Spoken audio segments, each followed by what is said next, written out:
Oi, eu sou a Sueli Carneiro. Eu sou a Neca Setúbal. Este é o Escute as Mais Velhas, o podcast da Fundação TID Setúbal, produzido pelo Estúdio Novelo. Seja muito bem-vinda e muito bem-vindo. Toda semana recebemos mulheres que são referência para o feminismo e para a ampliação da representatividade no Brasil. E para conversar sobre a sua trajetória e sobre os desafios dos movimentos sociais, nossa convidada de hoje é a socióloga e ativista Guacira Oliveira. Eu acho que vocês vão se impressionar bastante com a trajetória de Guacira Oliveira no movimento feminista brasileiro, da importância dela nesse contexto. Mas eu gostaria de ressaltar um dos aspectos que eu mais gosto dessa trajetória, que é a importância que ela tem na construção de um dos principais consensos que nós alcançamos como mulheres brasileiras no âmbito do feminismo, que é a plataforma política feminista engendrada coletivamente por nós numa conferência histórica das mulheres. Vocês verão. E também é muito legal a gente ouvir a Guacira contando, desde o início da sua trajetória, sobre as articulações que ela faz, junto com outras mulheres, com as políticas públicas. E durante toda a trajetória dela, a gente consegue perceber um fio dessas políticas públicas sempre perpassando os movimentos sociais, as causas e as lutas nas quais ela esteve envolvida. Então, vamos lá para a conversa com a Guacira.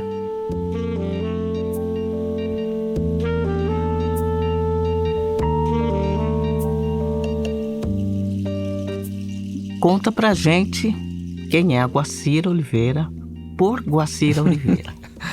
Eu sou uma mulher nascida em São Paulo, na capital paulista, filha de um homem trabalhador que tinha o 3º ano primário, um caipira lá de Taiaçu, pertinho de Jabuticabal, e de uma paraibana, nascida em Campina Grande. Eu fiquei até os meus 10 anos de idade em São Paulo.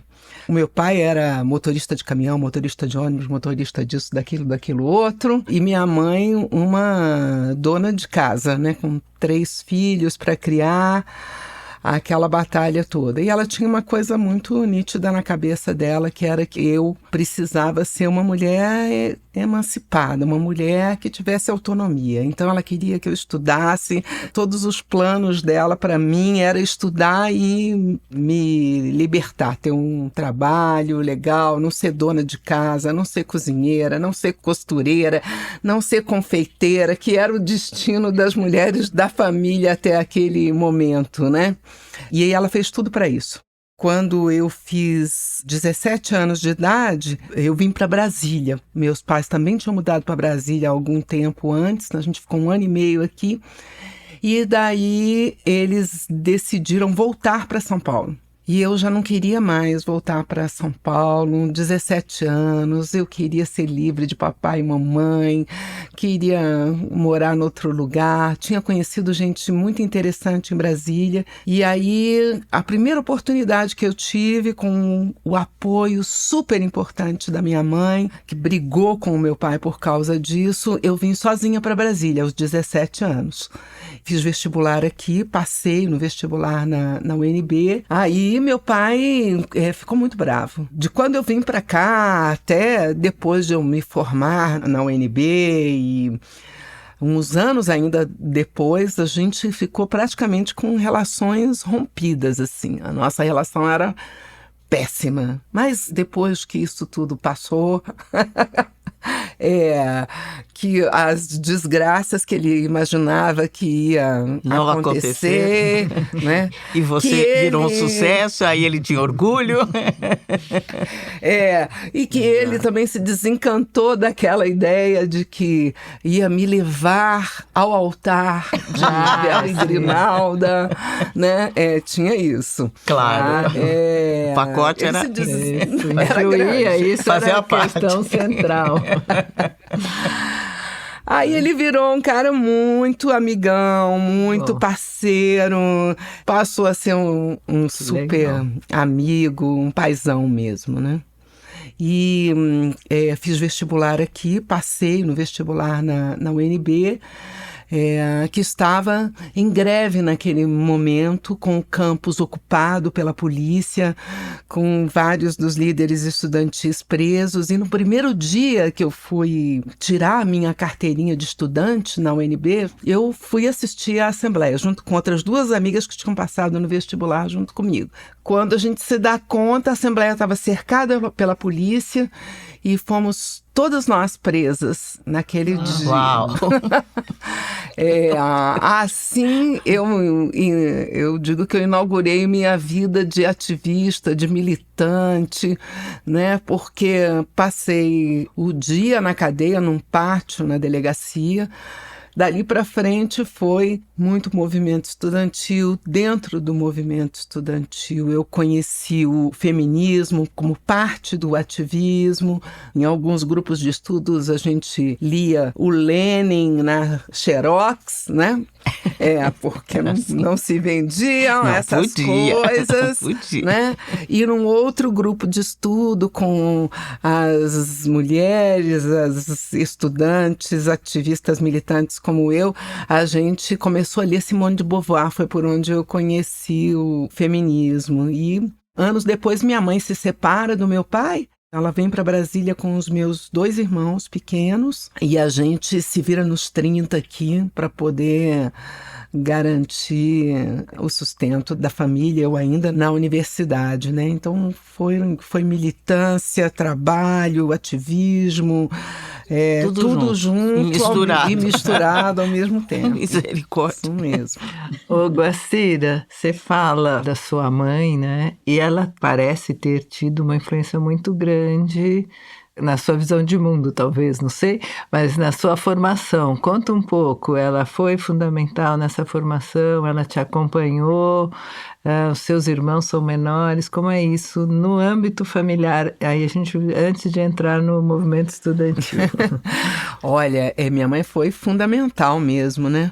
Ela tinha sonhos, tinha desejos e ela botou muita energia para que eu pudesse realizá-los, né?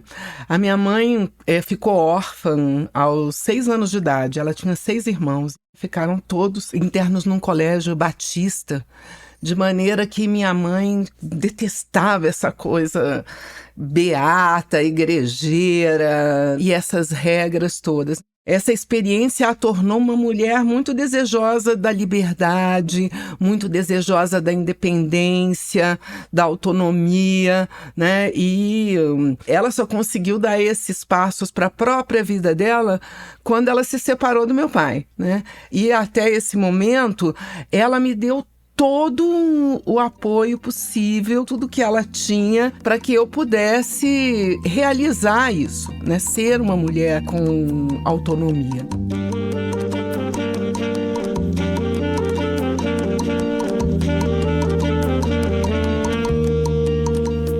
Bom, agora vamos entrar no tema. Ser fêmea. Como começa, o que antecede? Foi uma experiência extraordinária, né? De lobby, de advocacy feminista, né? A mais bem-sucedida, única e exitosa. Nós queremos saber tudinho. O ativismo ficou na minha vida, né? O feminismo estava ali como projeto político, como valor, como parâmetro, mas ele se transforma mesmo numa ação política na Constituinte ali, na mobilização da campanha para a Constituinte. Ali a gente tinha que fazer um programa para o Distrito Federal, porque era aqui a minha atuação, né? E a gente foi escrever uma plataforma política para as mulheres, o que seria uma plataforma política feminista, aquilo que a gente queria batalhar. Construindo essa plataforma política, eu terminei me conectando com muitas feministas, não aquelas que estavam no movimento estudantil, mas aquelas que já construíam o feminismo no Distrito Federal. Fiz a campanha, então, da Constituinte, briguei, imaginem, né? A falar de aborto, de direitos das mulheres, a tal da licença paternidade, que deu um bafafá desgraçado, né? Falando de tudo isso dentro da construção das candidaturas, era muito complicado, gente. Então, me juntei com as feministas, me juntei com Mara Régia, que é uma figura muito importante aqui no DF, no rádio, né, até hoje. Mara mobilizava o Fórum de Mulheres do DF em torno aqui. Eram reuniões com 200, 300 pessoas, gente. 200, 300 mulheres, né, de vários lugares e tal. Era uma grande mobilização. Quando a Constituinte está acontecendo, aí eu sou convidada para trabalhar no Conselho Nacional dos Direitos da Mulher. Aí a gente se conhece, conheço Sueli, enfim, foi esse momento super privilegiado da vida em que eu caí num lugar que estavam pessoas que até hoje são referências super importantes para mim e amigas, né? Como é a Sueli, como é a Schumann, que estava lá na primeira temporada, como era a Branca Moreira Alves, enfim, uma turma, né, mesmo.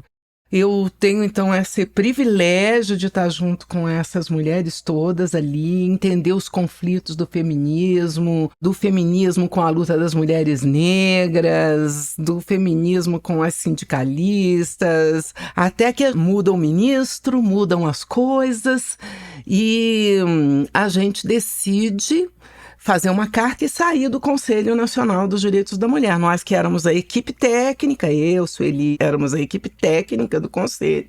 E as conselheiras, todo mundo decide sair junto. Eu me lembro bem, Sueli, que todo mundo tinha seus empregos para voltar. Sim. Era professora da universidade, estava lá, era de um ministério, estava lá. E eu e a Sueli éramos as duas únicas dois que dissemos, claro, vambora, entrega, nos demitimos junto. E fomos embora. Não tinha outro emprego. Não tinha. Não tinha emprego. E daí a gente foi se virar, né, para conseguir os trabalhos, conseguir sobreviver, porque, né, vida de trabalhadora, não tem outro jeito. Daí, um pouco tempo, eu fui trabalhar na Câmara dos Deputados mesmo, né, em gabinete parlamentar, depois na liderança do Partido dos Trabalhadores. Mas o movimento de mulheres, o feminismo, toda a mobilização da Constituinte, tudo aquilo estava saltitando. Em 89 mesmo, quando a gente sai do Conselho, eu, a Gilda Cabral, a Yaris Cortez, a Marlene Libardoni e a Malô Ligoc, que a gente ficou em Brasília. E todo mundo recorria a gente, dizia, e agora? E isso, e aquilo. A gente falou, não, a gente vai formar um coletivo e vamos tentar bancar essa história da regulamentação dos direitos das mulheres na Constituição brasileira. E começamos essa missão paralelamente aos nossos trabalhos. Quando foi em final dos anos 90, a gente já viu que não era possível aquilo. Fomos atrás de projetos e tal, para tentar ter algum nível de profissionalização da nossa atividade. E aí, o CFM, que já foi criado em julho de 89, passa a ser uma ONG porque a gente vai atrás de recursos, de projetos e consegue financiamento. A minha experiência na Câmara dos Deputados, a experiência de todas nós no Conselho Nacional dos Direitos das Mulheres, a articulação com o movimento de mulheres de norte a sul, de leste a oeste, que havia de movimento feminista, de mulheres nesse país, a gente contatou. Se não contatou as próprias, contatou as amigas e chegamos lá, né? Então o CFM começa aí, a nossa primeira providência foi fazer um cadastro de todas as organizações de mulheres que a gente conhecia, do Oiapoque ao Chuí, e produzir um boletim que a gente mandava todo mês, né, informando o que estava acontecendo no Congresso Nacional e como nós, feministas, estávamos nos posicionando. A Schumann costumava dizer que esse jornal virou o diário oficial do movimento feminista naquele momento. E o jornal foi o primeiro resultado concreto do CFM. Que legal. Foi o primeiro produto, assim. Um pequeno detalhe, como a gente está muito íntimo, né? CFM para lá, CFM para cá, que tal explicar para a nossa audiência o significado da sigla? É verdade. Então, CFEMEA, né? É Centro Feminista de Estudos e Assessoria. É um nome antigo, né? Essa ideia de centro hoje são coletivos, né? Coletivos, já não faz grupos, tanto sentido, mas naquele momento que a gente fundou a organização, ser um centro feminista, né? A gente desde o início decidiu botar esse nome na cara mesmo, né? Era algo importante. Inusitado.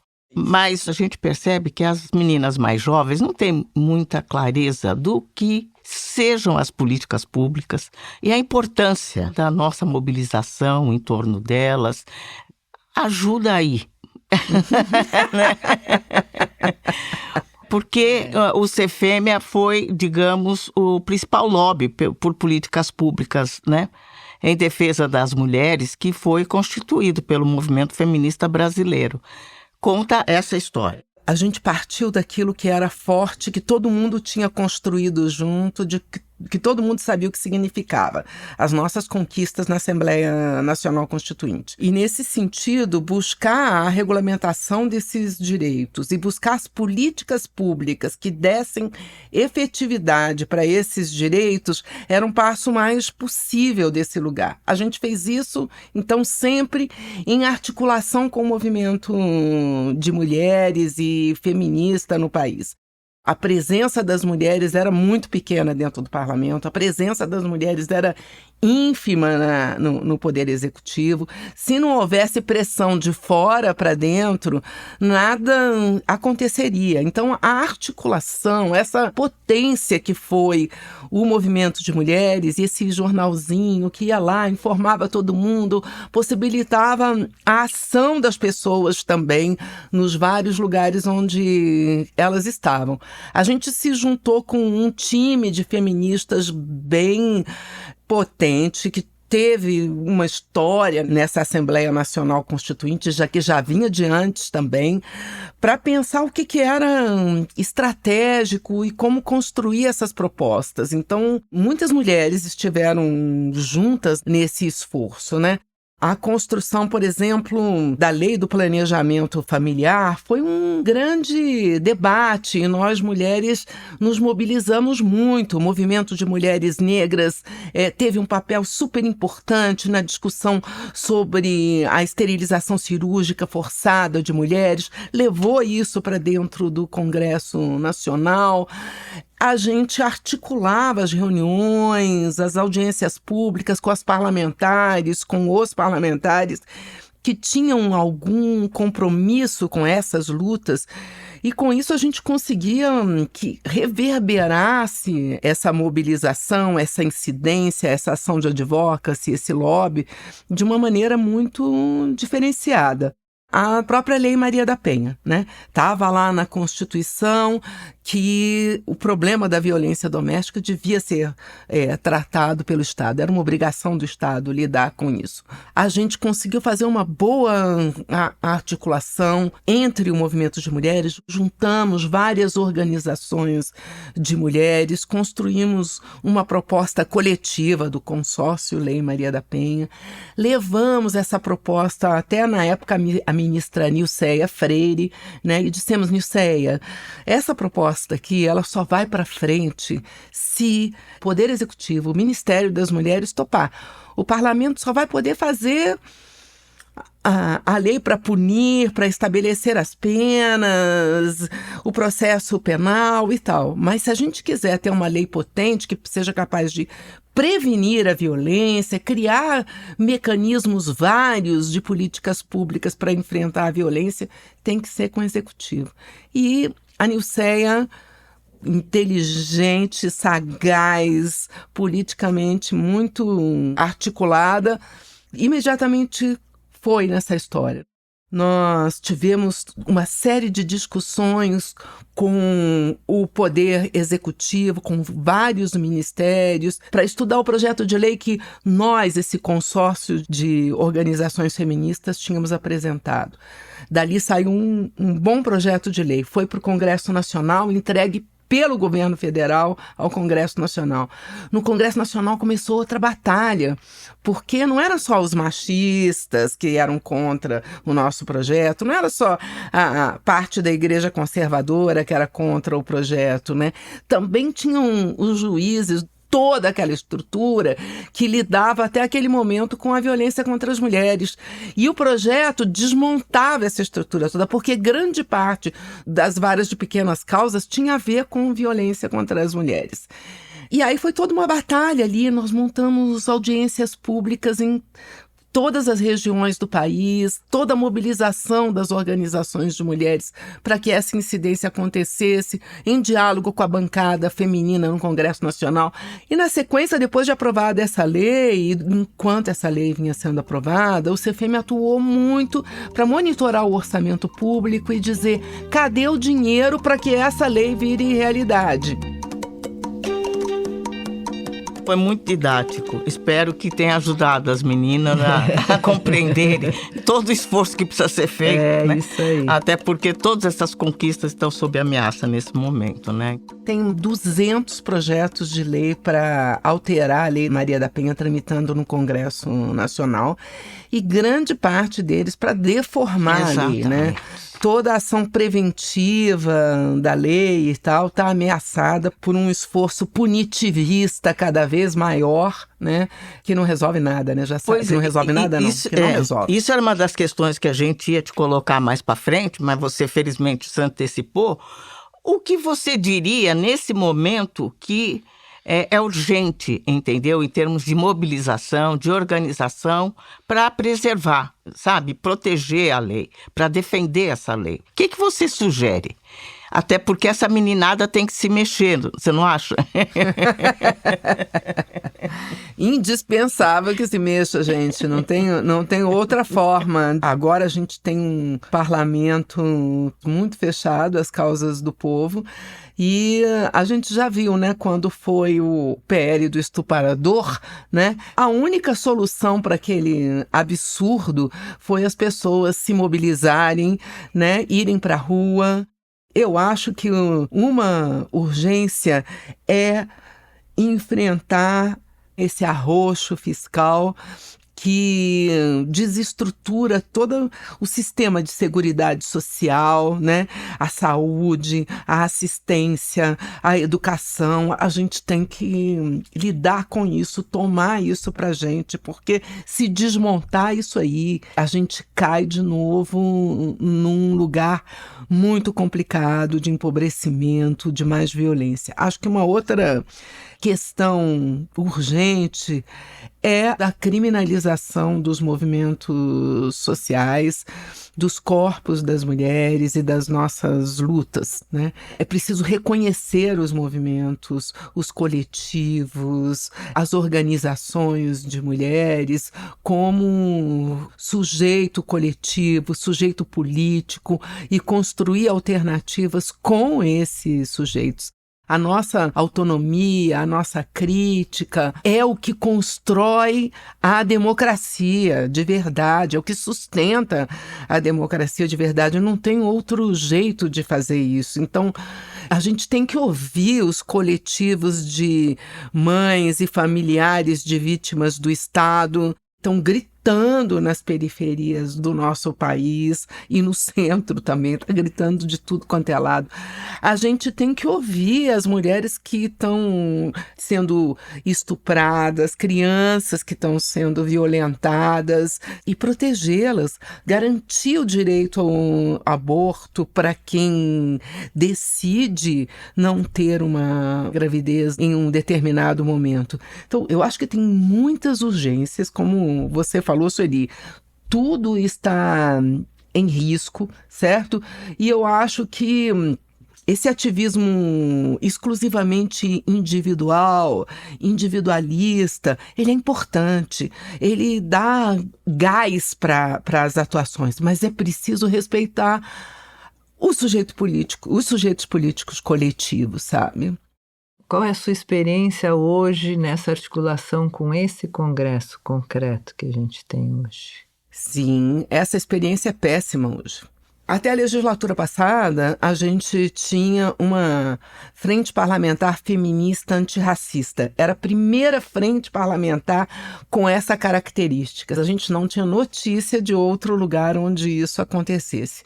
Quando começou essa legislatura, esse governo que ganhou por uma diferença ínfima, esse parlamento onde as forças que apoiam o governo são totalmente minoritárias, é muito difícil quem compre as brigas que a gente quer, quem compre as pautas que a gente precisa que sejam compradas.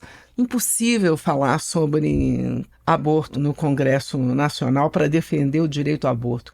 A ação dos movimentos, né, que sempre estiveram ao longo desses anos incidindo, é uma ação que tem menos acolhida, certo? Mas que por isso mesmo precisa ser muito mais forte, consistente, afiada, não é? Para poder ter o impacto desejado.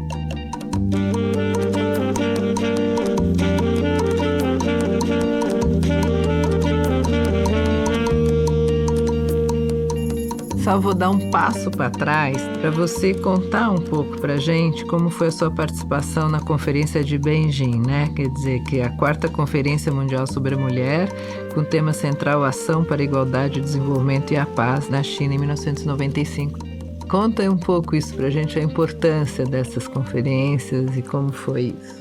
Foi muito importante mesmo, esse momento da Conferência de Beijing e de preparação desse processo aqui no Brasil. As Nações Unidas estavam para realizar essa conferência. Um primeiro contato é feito com organizações de mulheres lá no Rio de Janeiro.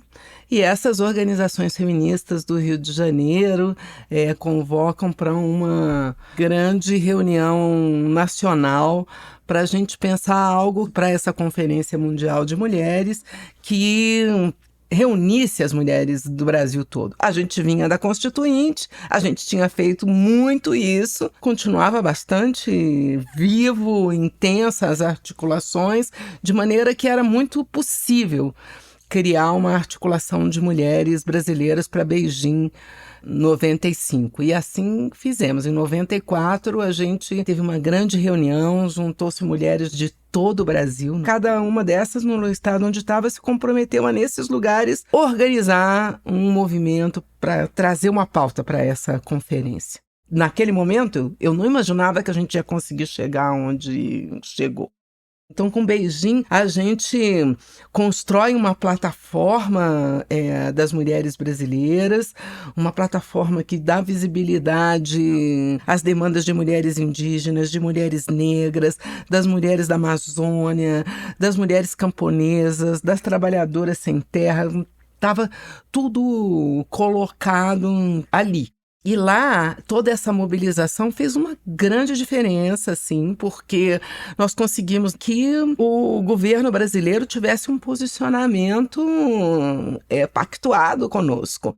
E o governo, embora não tivesse estrutura nenhuma para fazer nada aqui, né? Não tinha nada, mas defendeu, assim, as propostas lá em cima. Certo? E claro, depois quando voltou, tinha que cumprir, né? Aí as nossas pressões foram por aí. De maneira que quando o Lula se elege presidente, não havia outra possibilidade que não atender à demanda do movimento de mulheres por um órgão no primeiro escalão para responder às demandas por igualdade que a gente colocava, as políticas públicas que a gente colocava. Agora, toda essa experiência grandona que a gente fez, quando veio o processo da Conferência de Durban, né, que foi a Conferência Mundial contra o Racismo, aí realmente a coisa tomou uma proporção muito relevante. Só um detalhe nessa história que é importante, porque o CFM, aí você pessoalmente, foi das primeiras mulheres do feminismo, né, branco, a se engajarem, né, fortemente com a Conferência de Durban. Depois de participar da Conferência de Beijing, não tínhamos a menor dúvida da relevância dessa pauta, da importância que ela tinha. Tínhamos que convencer as outras partes disso. E o CFM sempre trabalhou na construção de um movimento que chama-se Articulação de Mulheres Brasileiras, que até aquele momento era um movimento feminista, se definia assim. E ali a gente convoca uma reunião nacional desse movimento e vai discutir que esse movimento devia ser um movimento feminista e antirracista. A composição da MB era completamente condizente com isso. Muitas mulheres negras dentro da Articulação de Mulheres Brasileiras. Foi muito pronta a resposta da MB de é isso mesmo, somos uma articulação feminista e antirracista. E desse passo da articulação feminista antirracista, a gente deu o passo seguinte, porque a gente fazia parte de todo um processo de diálogos, né, que o Observatório da Cidadania promovia, e aí a gente decidiu levar para lá que a Conferência Mundial contra o Racismo era uma prioridade e aquele espaço devia construir uma ação realmente forte para isso. Todos nós que estávamos nesse debate criamos um espaço de diálogos, os diálogos contra o racismo, né? E convocar o movimento negro para vir para esses diálogos não era uma coisa simples, porque já haviam tantos atritos que a disposição não estava colocada e a gente queria um diálogo que nos permitisse avançar. Então foi muito corajosa a Sueli Carneiro e sua turma de colocar seu prestígio, sua autoridade, não é? É uma autoridade política no movimento negro e no movimento de mulheres negras para levar as pessoas para esse diálogo. E foi um diálogo super importante, duro, difícil, mas que construiu os passos que a gente deu para estar junto com o movimento negro na Conferência Mundial contra o Racismo. Fico muito feliz de ter sido parte disso, sabe? Eu olho assim e falo, nossa, que... Mas do nosso lado, eu sou grata, né, pela possibilidade do movimento feminista disponibilizar também o seu prestígio internacional e o seu conhecimento de trabalho, né, na esfera internacional, porque foi o movimento de mulheres e o movimento feminista, sobretudo brasileiro, que operou todo o ciclo de conferências sociais, né, das Nações Unidas na década de 90. E era uma expertise que o movimento negro não tinha. E foi muito bom. Fizemos a coisa certa, né, naquele momento, acho, né?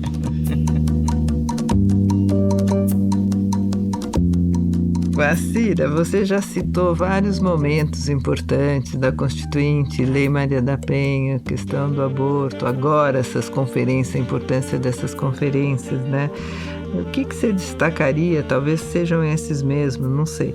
Os momentos mais exitosos e mais desafiadores no trabalho com políticas públicas, né? Além desses, eu destacaria essa questão de construir um diálogo mesmo a partir do movimento de mulheres e feminista. Eu acho que a gente transformou a concepção de política pública.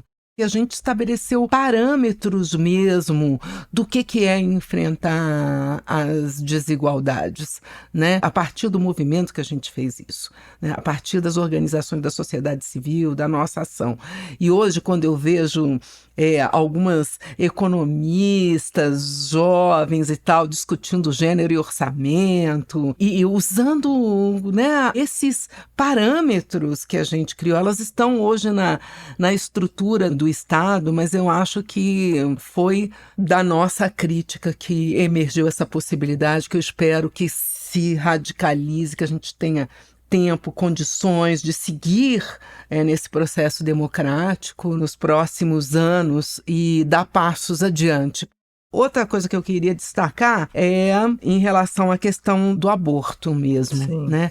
Acho que essa é uma pauta dura, que a gente, desde a Constituinte, briga por ela e estamos empacadas ali, assim, sem conseguir avançar. Mas a resistência é impressionante. Aumentou, gente. Né? Acho que aumentou. O fundamentalismo religioso cresce de uma maneira espantosa, cresce seu espaço na política, cresce seu espaço na sociedade, a violência aumenta, o autoritarismo aumenta, e esse que já era um ponto fraco lá atrás, ainda assim a gente está conseguindo resistir. Haja força, haja coragem. Persistência. Resiliência. Então, por falar nisso, da resistência, da resiliência e de tudo que nós temos que fazer para aguentar, suportar e transpor esse momento de trevas aí. Sabe? Vocês criaram a Universidade Livre Feminista. Está ativa essa ideia? Como é que ela está? E o que seria necessário para torná-la mais potente? Porque eu acho que é um instrumento vital para a luta das mulheres. E, além disso, eu gostaria que você voltasse na plataforma política feminista, que é uma das coisas que eu tenho mais apreço, e eu vejo as pessoas falarem muito pouco disso. Então, eu quero que você comente essas duas questões. Então, para começar pela plataforma política feminista, eu acho que a gente tinha falado de Beijing, de Durban, né? E eu acho que esses processos foram o caldo que nós criamos juntas para juntas construirmos a plataforma política feminista, né? Uma proposta de projeto para o país, para a sociedade brasileira. Uma proposta feminista, não era uma proposta para uma candidatura, não era para incidir nas Nações Unidas, era para poder fazer um debate público, né? E trazer a sociedade para uma transformação da própria sociedade e do Estado. Cada parágrafo ali foi resultado de um debate enorme, cuidadoso, criterioso e de uma decisão política e democrática que essas mulheres tomaram.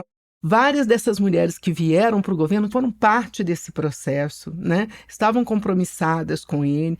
Aí a Universidade Livre Feminista, hoje é uma Universidade Livre Feminista antirracista. E ela tem sido um espaço muito importante nessa estratégia do CFM de construção de territórios de cuidado, luta e sustentação da vida.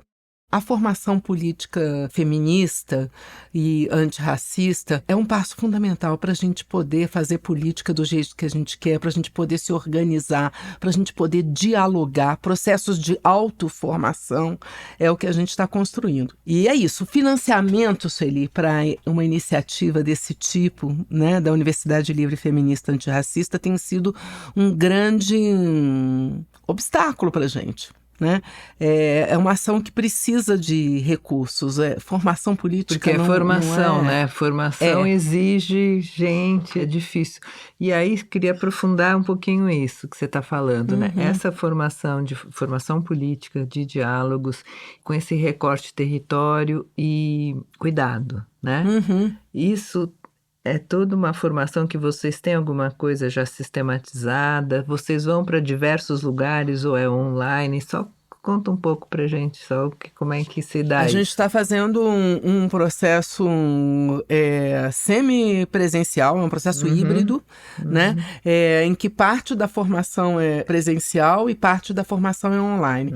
Nós desenvolvemos uma metodologia que se chama Laboratórios Organizacionais Feministas para a Sustentação da Vida. E parte do processo, então, é um processo presencial com as mulheres num determinado território, certo? E parte desse processo é online. Com isso, a gente também quer que as mulheres das periferias, as mulheres dos segmentos populares, possam ocupar o espaço digital para sua autonomia econômica, para sua proteção, para o cuidado entre nós, né? A gente quer que esse espaço digital seja o nosso espaço de construção das nossas estratégias, da nossa autonomia, do cuidado entre nós, de articulação das nossas lutas, né? Então, esse processo nos territórios, ele junta essas 3 dimensões da luta, né, da autonomia econômica. Então a gente quer construir formas coletivas, autogestionárias, né, para que as mulheres possam sustentar a vida. Não Entendi. É só a geração de renda, né? A gente quer sustentar a vida, né?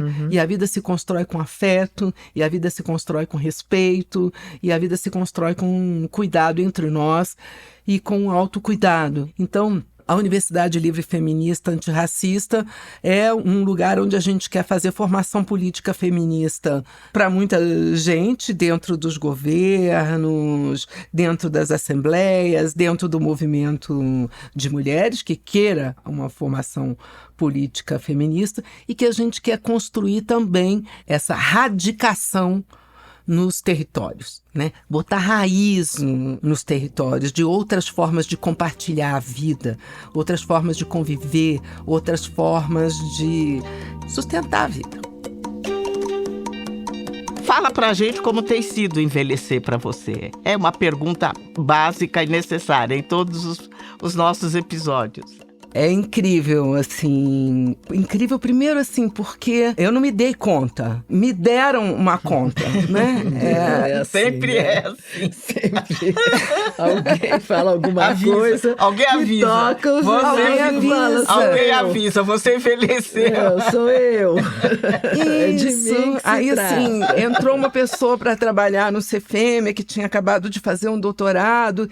E aí ela me disse: nossa, mas eu acho tão maravilhosa essa história de Beijing e do Cairo. Ai, essas mulheres que foram, assim, aquela coisa longínqua, sabe? Assim, você já sentiu tantos anos, era uma coisa da história e tal. Eu falei, uau, eu tava lá. Né? E apesar dos cabelos brancos, você é das mais jovens, né? Entre nós, diga-se de passagem. Verdade, eu tenho 65 anos, né? Era mais nova também no Conselho Nacional, né, dos Direitos da Mulher, quando a gente estava lá, era da turma jovem. Talvez por isso também demorei mais para me dar conta de que estava envelhecendo, porque as outras sempre me acham, você é mais Caçulinha. Nova. Então, envelhecer me dá um senso de urgência, sabe? Que eu tenho que compartilhar o que eu tenho que passar adiante, eu preciso saber como fazer isso, porque até muito recentemente eu achava que tinha tempo para tudo, sabe? Então, o sentido da urgência, para mim, é um elemento importante. E aí a urgência para o ativismo, para as transformações e tal, mas é a urgência também para os afetos, para os amores, para as relações, né? Eu tenho 2 netas e, gente, não quero perder, sabe, os minutos que eu posso ter com elas, amo estar com elas. Eu olho para trás e vejo que para o meu filho, para minha enteada, eu pude dedicar muito pouco tempo. O ativismo me tomava o tempo todo e tal. E agora, ser avó é outro departamento, né? É uma delícia. Então, sendo avó, eu sei que eu quero estar com elas. Eu, assim, transbordo meu amor para para elas, sabe? A cada momento que a gente tem juntas. Eu não estava tão atenta a isso quando eu era mais jovem, quando eu estava com o meu filho. Envelhecer também tem sido um processo de ter mais serenidade, né? Era muita urgência e viver tudo que nós vivemos no Brasil nesses tempos me deu essa certeza, assim, que os processos são muito profundos. As coisas que ficam largadas, elas retornam de uma maneira ou de outra. Esse autoritarismo, o racismo, a misoginia, estava aí, gente, estava aí, né? Mas também está aí tudo que a gente plantou, né? Então, ter essa serenidade de construir com mais radicalidade os processos. E aí a Universidade Livre Feminista, Antirracista, faz parte de uma estratégia desse tipo, né? Quer dizer que não é nenhuma emergência, não é porque o PL do estuprador está sendo votado amanhã. É porque a gente precisa dar sustentação para um processo que é longo e que vai além de mim, além da minha história e tal. Então eu estou curtindo ser uma mulher envelhecendo, estou tendo boas sacadas a partir da maturidade, do envelhecimento. O ruim é o corpo que não dá conta de tudo que eu gostaria de fazer, né? Assim, mas aí tem que ter mais cuidado. Botar outro ritmo para o corpo poder acompanhar essa caminhada que eu quero fazer. Eu estou aprendendo isso ainda, gente. Ainda não consegui botar em sintonia o meu corpo e os meus propósitos urgentes, né? Tipo, tem que fazer esses territórios de cuidado, luta e sustentação da vida. Tem que botar a universidade livre para frente e tal, não sei o quê. Aí é muita coisa para fazer, é muito trabalho, é muita gente para organizar, mas os sonhos não envelhecem, né? Os sonhos não envelhecem, não envelhecem.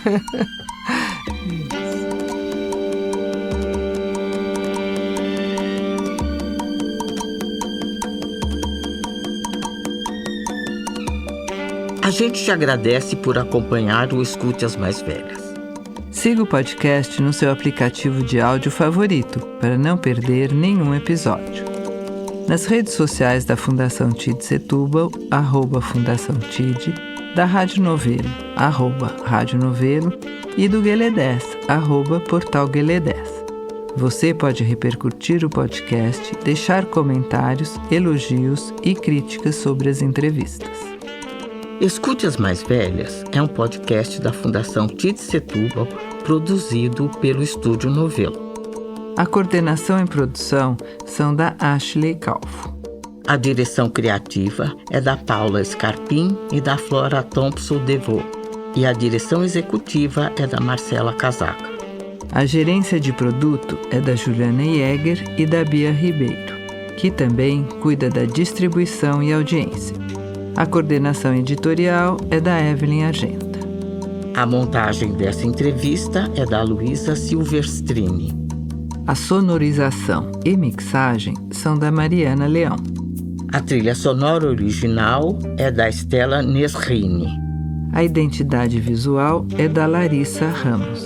A coordenação de ilustração e design é do Gustavo Nascimento. E a análise administrativa e financeira é da Tainá Nogueira. A checagem deste episódio é da Ethel Kudinitsky. A pesquisa deste episódio é da Tainá Mesquita. E a revisão de transcrição é da Flora Vieira. Essa entrevista foi gravada no Estúdio Trampolim, em São Paulo, e no Estúdio Madruga, em Brasília. A gerente de comunicação da Fundação TID Setúbal é a Fernanda Nobre. A Natália Carneiro é a coordenadora de comunicação institucional em Guelé 10, Instituto da Mulher Negra. Eu sou Sueli Carneiro. Eu sou Neca Setúbal. A gente se encontra no próximo episódio.